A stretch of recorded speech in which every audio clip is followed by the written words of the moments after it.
देश में जब भी महंगाई की बात होती है तो पेट्रोल डीजल के साथ साथ गैस सिलेंडर का भी जिक्र आता ही आता है। सिलेंडर महंगाई का बहुत पुराना सूचकांक रहा है और राजनीतिक दलों ने भी इसे महंगाई के सिंबल के रूप में इस्तेमाल किया है। यूपीए सरकार के दौर में महंगाई के खिलाफ सिलेंडर्स के दामों को लेकर खूब प्रदर्शन हुए थे। आप देखते ही होंगे, स्मृति ईरानी सहित कई भाजपा नेताओं की सिलेंडर के साथ तस्वीरें आए दिन सोशल मीडिया पर सामने आ जाती हैं। कांग्रेस वाले तो अब महंगाई के खिलाफ उन्हीं तस्वीरों का इस्तेमाल करने लगे हैं। नरेंद्र मोदी सरकार ने घरेलू सिलेंडर के दाम 200 रुपये घटा दिए हैं। भाजपा ने कहा रक्षाबंधन पर मोदी की सौगात। विपक्ष ने कहा कि 10 सालों में पहली बार रक्षाबंधन सूझा है और पहली बार सौगात देने की सोची आपने। इसीलिए आज दिन की बड़ी खबर में बात करेंगे सिलेंडर की अर्थव्यवस्था की, द इकोनॉमिक्स ऑफ सिलेंडर।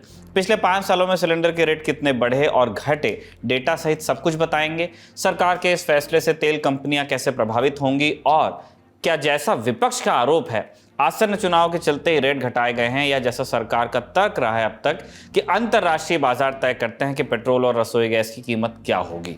साथ में बड़ी खबर के दूसरे हिस्से में बात होगी एक सर्वे की, जिसके मुताबिक 10 में से 6 भारतीय मानते हैं कि नरेंद्र मोदी सरकार के दौर में भारत का कद बढ़ा है। लेकिन इसी सर्वे में यह भी सामने आया है कि दुनिया में मोदी के नेतृत्व को लेकर दूसरे तरह के विचार भी हैं। 40% अमेरिकियों में प्रधानमंत्री नरेंद्र मोदी को लेकर अब संशय है।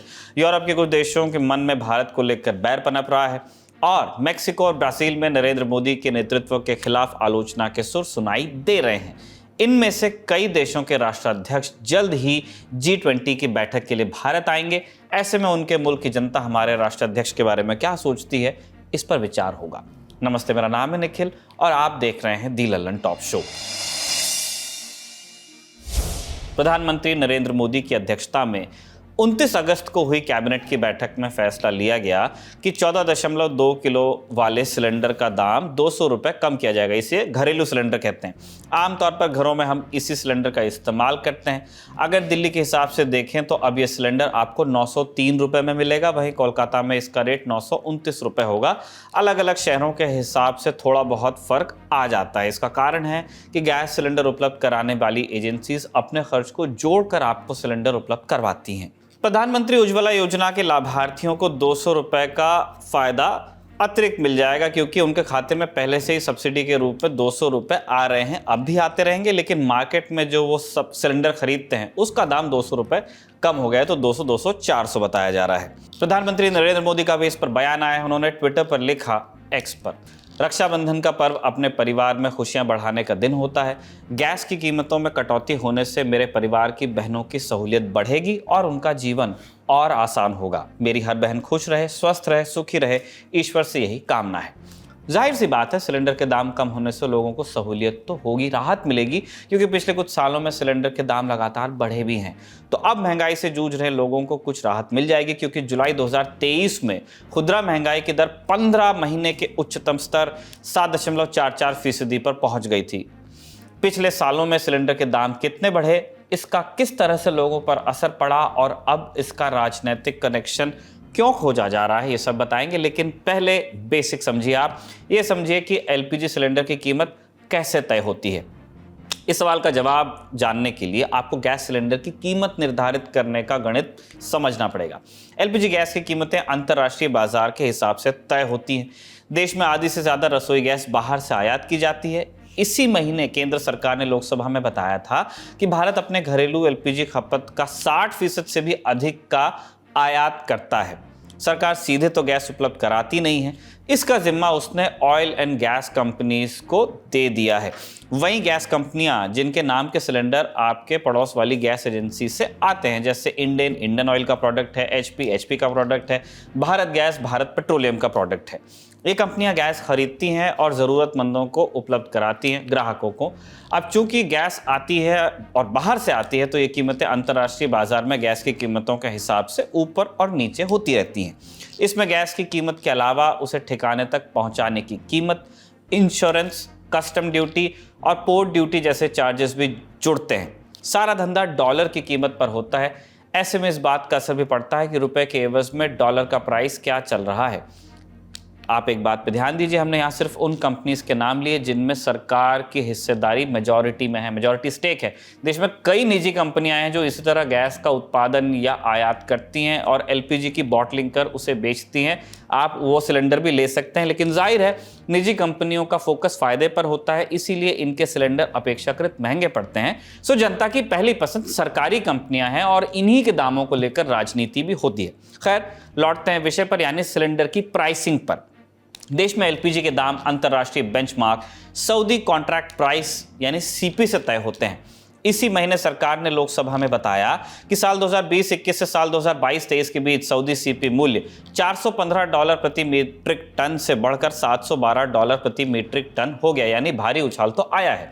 सरकार का कहना है कि अंतर्राष्ट्रीय कीमत बढ़ने के बावजूद खुदरा बाजार में ऑयल मार्केटिंग कंपनीज ने ज्यादा दाम नहीं बढ़ाए और इससे कंपनीज को 28,000 करोड़ का नुकसान हुआ। मुआवजे के रूप में सरकार ने 2022-23 में इन कंपनियों को 22,000 करोड़ रुपए दिए नुकसान पूरा करने के लिए। गैस के भारत आने के बाद देश के भीतर उसे लाने ले जाने का खर्च अलग से जुड़ता है। इस पर कंपनी अपनी मार्केटिंग कॉस्ट को जोड़ती है, जो उनको एड्स वगैरह बनाने हैं, सिलेंडर भरने की कीमत है, बॉटलिंग प्लांट में जो लगता है, डीलर का कमीशन है, जीएसटी है और उसके अलावा कुछ मुनाफा भी नॉमिनल। ये सब मिलाकर एलपीजी सिलेंडर की रिटेल प्राइस तैयार होती है। बीते कुछ महीनों में सिलेंडर के दामों में जो बढ़ोतरी हुई उसके पीछे रूस यूक्रेन युद्ध की वजह से अंतर्राष्ट्रीय मार्केट में पेट्रो प्रोडक्ट्स, खास तौर पर गैस की कीमतों में हुई बढ़ोतरी को वजह बताया गया। अब अगला सवाल यह है कि कीमतें तय करने में सरकार का क्या रोल होता है। इसका जवाब भी ऐसे टाइप है, यानी निबंधात्मक। सब्सिडी राज में सरकार सीधे सीधे दाम नियंत्रित करती थी और इसके लिए जारी की जाती थी सब्सिडी, लेकिन ये घाटे का सौदा था। सो क्रमशः एक के बाद एक आई सरकारों ने सब्सिडी से अपने पांव पीछे खींचने शुरू किए और मंत्रियों ने कहना शुरू किया कि भैया हमारे हाथ में तो क्या ही है, जो दाम दुनिया में है वो अपने यहाँ है, वहाँ बढ़ा तो यहाँ बढ़ा, वहाँ घटा तो अपन भी घटा देंगे। लेकिन चूंकि रसोई गैस हर परिवार के जीवन को छूने वाला विषय है और महंगाई की राजनीति का फोकस एरिया है, इसलिए कोई सरकार कितनी भी मजबूत हो जाए वो रसोई गैस को वास्तव में बाजार के हवाले नहीं कर सकती है।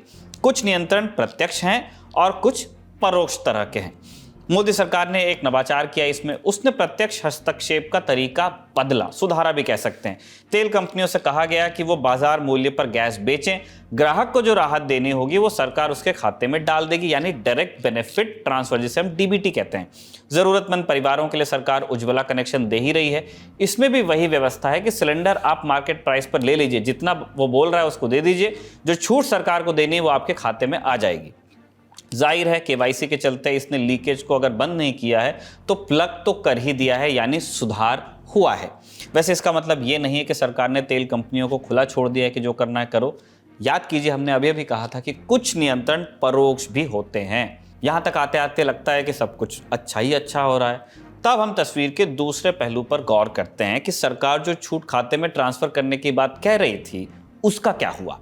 पिछले कुछ सालों में सरकार की ओर से दी जाने वाली सब्सिडी में काफ़ी कमी आई है। जून 2020 में सरकार ने आम कनेक्शन पर सब्सिडी पूरी तरह से बंद कर दी थी। फिलहाल सिर्फ उज्ज्वला योजना के तहत सिलेंडर ले रहे लाभार्थियों को 200 रुपये की सब्सिडी मिल रही है।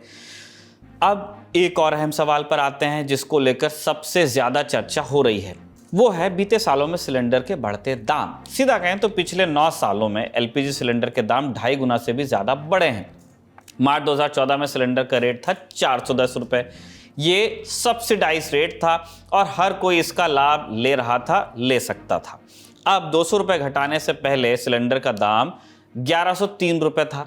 साल 2019 तक इसी सिलेंडर का दाम 695 रुपये था और ये था मार्केट प्राइस। जिस सिलेंडर पर सब्सिडी मिली उसका दाम था 495 रुपये। लेकिन इसके बाद सिलेंडर की कीमतों में तेजी से बढ़ोतरी आनी शुरू हुई। फरवरी 2021 में सिलेंडर के दाम 719 रुपये हो गए। तब से लेकर अब तक सरकार ने 13 बार सिलेंडर के रेट बढ़ाए। सिर्फ इन 2 सालों को ही देखें तो करीब 400 रुपये की बढ़ोतरी हो गई है। सिलेंडर की कीमतों को लेकर एक और भ्रम बनाया जा रहा है, वो ये कि कांग्रेस सरकार के दौरान सिलेंडर के दाम अभी के मुकाबले ज़्यादा थे। पहले भी जब सरकार पर सवाल उठे तो इस तरह की थ्योरी लाई गई थी, जैसे अभी असम के मुख्यमंत्री हिमंता बिस्वा शर्मा ने दी है। शर्मा ने एक ट्वीट कर बताया है कि 14.2 किलोग्राम वाले सिलेंडर की कीमत 1 जनवरी 2014 को 1241 रुपये थी। अब 29 अगस्त 2023 को 903 रुपये है। कांग्रेस सबसे अच्छा यही कर सकती है कि वो चुप रहे। दरअसल उन्होंने जो लिखा उसमें कुछ गलत न होते हुए भी वो पूरी तरह सही नहीं था। आप जब इंडियन ऑयल की वेबसाइट पर जाएंगे तो आपको 1 जनवरी 2014 की तारीख को सिलेंडर के दाम 1241 रुपए ही दिखेंगे, लेकिन आपको भ्रम में रहना नहीं है। ये दाम नॉन सब्सिडाइज सिलेंडर्स के थे। असल में लोगों को जो सिलेंडर मिल रहे थे उनके दाम 414 रुपए थे, क्योंकि तब हर सिलेंडर को सब्सिडी मिलती ही थी। सरकार सीधे तेल कंपनियों को सब्सिडी दिया करती थी। अभी थोड़ी देर पहले जो मार्च 2014 में प्रति सिलेंडर 410 रुपए का आंकड़ा हमने बताया, वो खुद मार्च 2021 में तत्कालीन पेट्रोलियम मंत्री धर्मेंद्र प्रधान ने लोकसभा में बताया था। केंद्रीय मंत्री अनुराग ठाकुर ने 29 अगस्त को एक और जानकारी दी। बताया कि सिलेंडर पर 200 रुपए घटाने के फैसले से मौजूदा फाइनेंशियल ईयर यानी 2023-24 में सरकार के खजाने पर 7,680 करोड़ रुपए का बोझ पड़ेगा। इसका एक दूसरा पहलू भी है। दरअसल मोदी सरकार ने अगस्त 2015 में लोगों से एलपीजी सब्सिडी छोड़ने की अपील की थी। सरकार का कहना था कि जो लोग मार्केट प्राइस पर सिलेंडर खरीद सकते हैं वो ऐसा करें, हर किसी को सब्सिडी की वैसे भी जरूरत नहीं। इससे पिछड़े लोगों तक संसाधनों की पहुंच बढ़ेगी। अगेन एक प्रोग्रेसिव फैसला। फरवरी 2019 में सरकार ने बताया कि करीब 1 करोड़ लोगों ने स्वेच्छा से सब्सिडी छोड़ भी दी थी। फिर 1 साल बाद सरकार ने उज्ज्वला योजना लाभार्थियों को छोड़कर सबके लिए सब्सिडी बंद कर दी। इससे पिछले 2 सालों से सरकार की बचत भी होने लगी। इससे एक उदाहरण से आप समझ सकते हैं, साल 2019-20 में सरकार ने एलपीजी पर 24,172 करोड़ रुपए की सब्सिडी दी थी, लेकिन सब्सिडी बंद की गई तो सरकार के इस बजट में भी कटौती हुई। अगले साल यानी 2020-21 में सब्सिडी पर सरकार के 11,896 करोड़ रुपए खर्च हुए। इसमें कोविड के दौरान प्रधानमंत्री गरीब कल्याण पैकेज की सब्सिडी भी शामिल थी। वहीं साल 2021-22 में सिर्फ 1811 करोड़ की सब्सिडी दी गई। सब्सिडी की ये रकम सिर्फ उज्ज्वला योजना के लाभार्थियों पर खर्च हुई थी, बाकी लोगों को नहीं मिली। यानी सरकार को इस वित्त वर्ष में तकरीबन 10,000 करोड़ रुपए की बचत हुई थी। सरकार अभी भले राहत देने की बात कर रही हो, लेकिन लंबे समय तक सिलेंडर की बढ़ती कीमतों के चलते लोग प्रभावित तो हुए ही हैं, क्योंकि 200 रुपए की सब्सिडी के बावजूद उज्ज्वला लाभार्थियों को गैस सिलेंडर 903 रुपए में मिलेगा। 200 रुपए बाद में खाते में आएंगे। भारत सरकार के मुताबिक साल 2021-22 में एलपीजी कनेक्शन 99% से ज़्यादा घरों तक पहुंच चुका था। इसे एक अनुमान के तौर पर माना जाता है, लेकिन एलपीजी कनेक्शन और उसके इस्तेमाल में फ़र्क है। सिलेंडर है और आप सिलेंडर से खाना बना रहे हैं, ये अलग अलग बातें हैं। राष्ट्रीय परिवार स्वास्थ्य सर्वेक्षण NFHS 5 के आंकड़े बताते हैं कि सिर्फ ग्रामीण इलाकों में 42% लोग खाना बनाने के लिए एलपीजी का इस्तेमाल करते हैं। करीब 55% लोग यानी आधे से ज़्यादा अब भी लकड़ी, गोबर के उपले या दूसरे संसाधनों का उपयोग करते हैं। ये सर्वे 2019 से 2021 के बीच किया गया था। पिछले साल RTI के जरिए एक दिलचस्प डेटा भी सामने आया। द हिंदू अखबार में छपी रिपोर्ट के मुताबिक वित्त वर्ष 2021-22 में उज्ज्वला योजना के करीब 90 लाख लाभार्थियों ने दोबारा अपना सिलेंडर भरवाया ही नहीं। वहीं 1 करोड़ से ज्यादा लाभार्थियों ने सिर्फ एक बार सिलेंडर में गैस भरवाई। RTI कार्यकर्ता चंद्रशेखर गौड़ को यह जानकारी ऑयल मार्केटिंग कंपनीज की तरफ से मिली।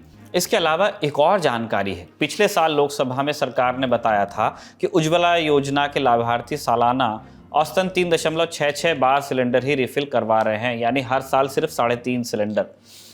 ये कम है ज़्यादा, ये आपको अपने किचन से तुलना के बाद पता चलेगा। हमने आपको एकदम शुरू में ही बताया, सिलेंडर का गणित और अर्थव्यवस्था से जितना ताल्लुक है उतना ही राजनीति से भी है, इसलिए राजनीतिक हलकों में भी हलचल हुई। कांग्रेस अध्यक्ष मल्लिकार्जुन खड़गे ने कहा है कि मोदी सरकार को उन्होंने घेरा अपने बयान में और कहा कि चुनावी लॉलीपॉप थमाने से काम नहीं चलेगा।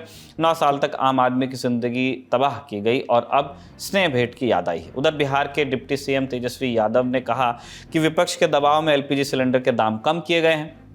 सरकार भले इसे रक्षाबंधन का तोहफा बता रही हो, लेकिन कांग्रेस ने इसे चुनावी तोहफा कहा है। कांग्रेस नेता जयराम रमेश ने कहा कि 5 राज्यों के विधानसभा चुनावों से 3 महीने पहले और लोकसभा चुनाव से 6 महीने पहले बीजेपी तिनके का सहारा ले रही है। कांग्रेस अध्यक्ष मल्लिकार्जुन खड़गे ने भी कहा कि भाजपा कमरतोड़ महंगाई का मुकाबला करने के लिए कांग्रेस पार्टी पहली बार कई राज्यों में गरीबों के लिए केवल 500 रुपये में सिलेंडर मुहैया कराने वाली है। मोदी सरकार ये जान ले कि 2024 में देश की परेशान जनता के गुस्से को 200 रुपये की सब्सिडी से कम नहीं किया जा सकता।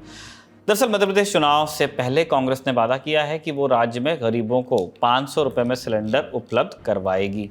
इधर राजस्थान में गहलोत सरकार BPL और उज्ज्वला स्कीम के तहत आने वाले लोगों को 500 रुपये में सिलेंडर पहले से दे रही है। जुमले का सरकार है, 200 से क्या होने वाला है इस देश में? आप 500 नहीं और कम करना चाहिए था। हमारी जब सरकार थी तो 400 रुपया सिलेंडर था, अभी 1150 है। 200 कम करने से क्या, किस बहन को इसके 200 रुपए बचा के 500 700 कम करने चाहिए थे। सोचिए कितने महीने, 10 साल में पहली बार रक्षाबंधन आया बीजेपी के लिए। सोचिए 10 साल में पहली बार बीजेपी का रक्षाबंधन आया जिसमें 200 रुपए उन्होंने सिलेंडर के कम किए। क्या पिछले 9 सालों में रक्षाबंधन नहीं आया? क्या ओणम त्योहार नहीं आया पिछले सालों में? तो थोड़ा 100 रुपया कम करो, 50 रुपया कम करो, तो 25 रुपया कम करते हैं। पहले बढ़ा देता है और चुनाव का टाइम में कमती करता है थोड़ा से, लेकिन एक गैस का दाम 800-900 भी रहेगा तो कैसे एक परिवार चलेगा? बहुत गरीब परिवार हमारा देश में है। देश भर में इसका स्वागत इसलिए हो रहा है कि सारे जो 33 करोड़ इसमें कनेक्शन वाले हैं, सबको 200 रुपए का फायदा होगा। तो ये हम सब स्वागत करते हैं, माननीय प्रधानमंत्री जी को धन्यवाद करते हैं। उज्ज्वला 2 में 1 करोड़ 16 लाख बहनें हैं जिनको गैस का न सिर्फ स्टोव, सिक्योरिटी डिपॉजिट सिलेंडर का बल्कि रेगुलेटर का खर्चा लगभग 3600 रुपये मोदी सरकार उठाती है। उन्हें प्रति रिफिल 200 रुपये मिलता है। तो आज उनके लिए तो डबल बोनांजा है कि उनको 200 रुपये रिफिल का मिलता है, 200 रुपये सिलेंडर और सस्ता हो गया। तो 400 रुपये की सौगात नरेंद्र भाई ने देश की गरीब बहन को दिया है जो उज्ज्वला का हिस्सा है। ये तो हमने आपको सिलेंडर का गुणागणित बता दिया, दाम बढ़ने घटने पर हुई राजनीति बता दी, लेकिन इस बहस में एक पॉइंट अभी छूट रहा है। सोशल मीडिया पर स्मृति ईरानी का एक वीडियो चल रहा है। वीडियो में 2 क्लिप्स आपको नजर आएंगे, एक 2014 से पहले की और एक हाल की। इस वीडियो को शेयर करते हुए लोग तरह तरह की बातें कर रहे हैं, लेकिन इस वीडियो में एक दूसरी बेहद ज़रूरी पहलू भी है जिसको पॉइंट आउट किया जाना चाहिए। वीडियो में क्या है? पहले के वीडियो में तत्कालीन विपक्ष की मुखर नेता स्मृति ईरानी कह रही हैं, महिला मोर्चा कांग्रेस सरकार की महिला विरोधी नीति के खिलाफ धरना देगा। अब हाल के वीडियो में महिला एवं बाल विकास मंत्री स्मृति ईरानी कह रही हैं, मैं देश की बहनों की तरफ से प्रधानमंत्री जी का आभार प्रकट करती हूँ। प्रधानमंत्री ने गैस सिलेंडर 200 रुपये सस्ता करके देश की बहनों को शगुन दिया है, सौगात दी है। स्मृति ईरानी महिला एवं बाल विकास मंत्री हैं। ये सिलेंडर को महिलाओं का मुद्दा बताने से उनका आशय क्या है? दाम घटने या बढ़ने से तो पूरे परिवार की अर्थव्यवस्था पर असर पड़ता है, और अर्थव्यवस्था में महिलाओं की कितनी भागीदारी है ये तो मंत्री जी को खुद पता होगा ही। महिला एवं बाल विकास मंत्री तो महिलाओं को सिलेंडर से नत्थी कर रही हैं। ये कौन सा महिला विकास है? काइंडली इनलाइटन अस। चलते हैं दिन की दूसरी बड़ी खबर की तरफ। दूसरी खबर आई एक सर्वे से, प्यू सर्वे। आपने नाम पहले भी कई बार सुना होगा, बड़ा नामी सर्वे है। अल्पसंख्यकों पर इसकी रिपोर्ट हर साल ही हेडलाइंस बनाती है, स्पेशली हिंदुस्तान में। प्यू रिसर्च सेंटर की वेबसाइट के मुताबिक ये एक निष्पक्ष थिंक टैंक है, कम से कम दावा है उनका, जो दुनिया के समसामयिक मुद्दों के इर्द गिर्द सर्वे कराता है, माइनर और मेजर रिसर्च करवाता है, सोशल साइंस रिसर्च का डेटा सम्मत एनालिसिस करता है, ऐसा उन्होंने खुद लिखा है। दिसंबर 2022 की अपनी रिपोर्ट में प्यू ने छापा था कि भारत में मजहबी अदावत गहरा रही है। इसके बाद जून 2023 में प्यू ने छाप दिया कि 98% भारतीय मुसलमान मानते हैं कि उन्हें अपना धर्म पालन करने की पूरी आज़ादी है। आज की रिपोर्ट थोड़ी अलग है। ये रिपोर्ट है दुनिया में भारत के बढ़ते प्रभुत्व पर। सर्वे हुआ था बीती फरवरी से मई तक इसी साल की। सैंपल साइज था 24 देशों के कुल 30,861 लोग, नॉर्थ अमेरिका, यूरोप से लेकर मिडिल ईस्ट, एशिया पैसिफिक और सब सहारन अफ्रीका तक। G20 सम्मेलन को अभी हफ्ता भी नहीं बचा है, इसलिए अब एक एक करके बुलेट पॉइंट्स में हम जान लेते हैं कि इस स्टडी की फाइंडिंग्स क्या हैं। कुल संख्या में से 46% लोगों का ख्याल भारत के पक्ष में है, 34 विपक्ष में और 16 ने कोई भी विचार जाहिर नहीं किया। इनमें से कोई नहीं वाले लोगों से पूछा गया कि क्या दुनिया के बाकी देशों के बीच भारत का ओहदा बढ़ा है। जवाब में 68% भारतीयों का मानना है कि पीएम मोदी के नेतृत्व में भारत की वैश्विक छाप बढ़ी है। ये इंडियंस मान रहे हैं जो यहाँ रहते हैं या बाहर रहते हैं। दुनिया के बाकी 23 देशों में जहाँ रिसर्च की गई वहाँ रहने वाले 28% लोगों का भी ऐसा ही मानना है कि दुनिया में भारत का कद बढ़ा है। पिछले साल से अब तक इस सूरत में काफ़ी फर्क आया है। 2022 में केवल 28% भारतीयों को ही भारत में विश्वास था, अब बढ़ गया। भारतीय और क्या सोचते हैं? सैंपल के लगभग आधे भारतीयों यानी कि 49% ने कहा कि दुनिया भर में अमेरिकी प्रभाव मजबूत हो रहा है, जबकि 41% ने रूस के बारे में भी यही कहा। राय बटी हुई है। रूस और पुतिन राज के बारे में भारतीय पिछले सालों की तुलना में और आश्वस्त हुए हैं। चीन के प्रभाव पर सैंपल में मतांतर है। हालांकि सर्वे में शामिल मध्यम आय वाले देशों की लिस्ट में भारत इकलौता है जहां चीन को लेकर परहेज है। अमेरिका, रूस और चीन की बात हमने कर ली। इस कॉम्प्लेक्स त्रिकोण के बाद पाकिस्तान की भी बात हम कर लेते हैं। भारत में पाकिस्तान के प्रति नकारात्मक रवैया बरकरार है। रिपोर्ट के मुताबिक लगभग 3/4 भारतीयों का नजरिया पाकिस्तान के प्रतिकूल है। भले ही बाकी सब हेड्स में आपको पिछले साल के आंकड़ों और इस साल के आंकड़ों में फर्क दिखे, इस नंबर में फर्क नहीं आया। 2013 से बिल्कुल यही हाल है। विरोध कभी भी 60% से कम नहीं हुआ हिंदुस्तान में पाकिस्तान का। नरेंद्र मोदी के नेतृत्व की बात की जाए तो भारत में तो वो अच्छे खासे लोकप्रिय हैं। 30 से 33% लोग उनकी पार्टी और राजनीति से सहमत हैं, मगर अंतर्राष्ट्रीय स्तर पर उनके लिए मत मिले जुले हैं। सर्वे में शामिल भारतीयों में से मेजॉरिटी का मानना है कि पीएम मोदी के नेतृत्व में ही भारत का अंतर्राष्ट्रीय प्रभाव बढ़ा है, पर दुनिया का औसत कम है। 12 देशों के सैंपल में से केवल 37% लोगों को ऐसा लगा, जबकि 40% को इस बात पर भरोसा नहीं है कि मोदी अंतर्राष्ट्रीय मामलों के संदर्भ में सही कदम उठाएंगे। 37 बनाम 40। मसलन इजरायल नरेंद्र मोदी से बहुत प्रभावित मालूम पड़ता है। सैंपल के 71% इजरायलियों को लगता है कि Modi is the man. Japan, Kenya और नाइजीरिया भी नरेंद्र मोदी के पाले में ही हैं। वहीं अर्जेंटीना, मेक्सिको, ब्राज़ील, दक्षिण अफ्रीका, दक्षिण कोरिया और यहाँ तक कि यूएस में भी मोदी सरकार की विदेश नीति को लेकर संशय है। खास तौर पर मैक्सिकन और ब्राज़ीलियंस में ये ज़्यादा देखने को मिलेगा। आखिरी पॉइंट पे आते हैं। Europe, France, Britain, Spain, Germany और पोलैंड, सभी 5 यूरोपियन देशों में भारत के पाले से लगभग 10% तो चले गए। यहाँ कहाँ 2008 में फ्रांस की 70% आबादी भारत को अंतर्राष्ट्रीय संबंधों के संदर्भ में सही मानती थी, अब ये नंबर 39% तक लुढ़क गया, ऑलमोस्ट आधा। चलते उम्मीद की बात कर लेते हैं। उम्मीद की बात में आज फिर इसरो के हवाले से एक तस्वीर है जो प्रज्ञान रोवर ने भेजी है। जड़ के चांद की सतह पर खड़े विक्रम लैंडर की तस्वीर है। ये 23 अगस्त को पहुंचा लैंडर लगातार प्रगति कर रहा है। रोवर और लैंडर मिलकर काम कर रहे हैं, वैज्ञानिकों के लिए डेटा जुटा रहे हैं। रोवर को चंद्रमा की मिट्टी और चट्टानों की मौलिक और खनिज संरचना का विश्लेषण कर डेटा बना रहा है। जैसे जैसे मिशन बढ़ता रहेगा, ऐसी और अधिक तस्वीरें और डेटा आते रहने की उम्मीद है। बाकी आज का लर्न टॉप शो यहीं तक के था। अपना खूब ख्याल रखिए। रक्षाबंधन की हमारी तरफ से बधाइयाँ लेके जाइए। शुक्रिया। शुभ रात्रि।